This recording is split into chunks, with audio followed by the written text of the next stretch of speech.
Hello friends, આજે આપણે ટોપરા પાક સરળ રીતે કેવી રીતે બનાવવો એ આપણે આજે જોઈશું.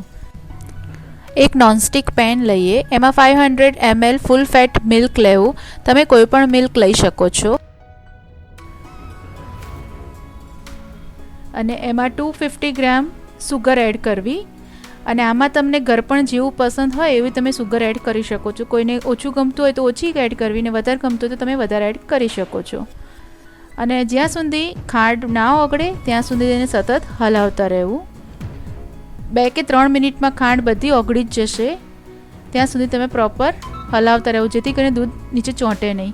1/2 ટેબલ સ્પૂન ઇલાયચી પાવડર નાખો જ્યારે દૂધ ને ખાંડ ઓગળી જાય ત્યારે. ત્યારબાદ મેં 250 ગ્રામ સૂકું કોપરું હતું, જેને 30 મિનિટ્સ પહેલાં મેં થોડા નવશેકા દૂધમાં પલાળી દીધું હતું. આની રિપ્લેસમાં તમે લીલા ટોપરાની છીણ પણ યુઝ કરી શકો છો. મારી પાસે અત્યારે સૂકું કોપરું હતું એટલે મેં એને નવશેકા દૂધમાં પલાળીને રાખ્યું હતું.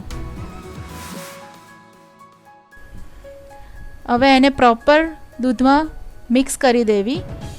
અને જ્યાં સુધી બધું દૂધ બળે નહીં ત્યાં સુધી સતત એને હલાવતા રહેવું.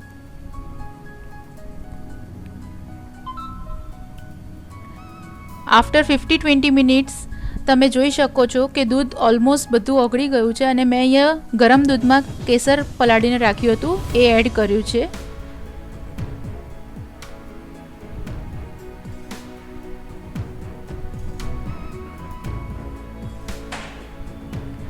અને 1 ટેબલસ્પૂન મલાઈ લીધી છે, ફ્રેશ મલાઈ લીધી છે. આની ઓપ્શનમાં તમે ફ્રેશ માવો હોય તો બી 1 ટેબલસ્પૂન એડ કરી શકો છો. એનો એડ કરવાનું રીઝન એ છે કે જેથી આપણું સૂકું ટોપરું હોય એને મોઇશ્ચર મળી રહે, એટલે એ ડ્રાય ના થાય. એના માટે આપણે મલાઈ એડ કરીએ છીએ અથવા માવો એડ કરીએ છીએ, જેથી આપણો સ્પેશિયલ બાર જેવો હલવાઈ જેવો જ ટોપરા પાક તૈયાર થશે. હવે એને 10 મિનિટ માટે સતત હલાવતા રહેવું, જ્યાં સુધી બધું દૂધ બળી ના જાય.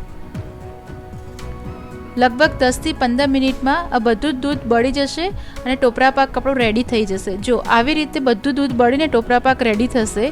હવે તમે આમાંથી તમે પીસ પાડવા હોય તો તમે એને પ્લેટમાં મોલ્ટમાં તમે પાથરી પણ શકો છો. અને લાડુ કરવા હોય તો થોડો ઠંડો થાય પછી આવી રીતના લાડુ બી બનાવી શકો છો. અને એને હું ટોપરાથી ડેકોરેશન કરું છું. આની ઉપર તમે ચાંદીની વરખ પણ લગાવી શકો છો. હાલમાં મારી પાસે ચાંદીની વરખ અવેલેબલ નથી, એટલા માટે હું ટોપરાની છીણથી એને ડેકોરેશન કરું છું. તો જુઓ, સરસ થયો છે ને આપણો ટોપરા પાક, બહારને હલવાઈ જેવો જ.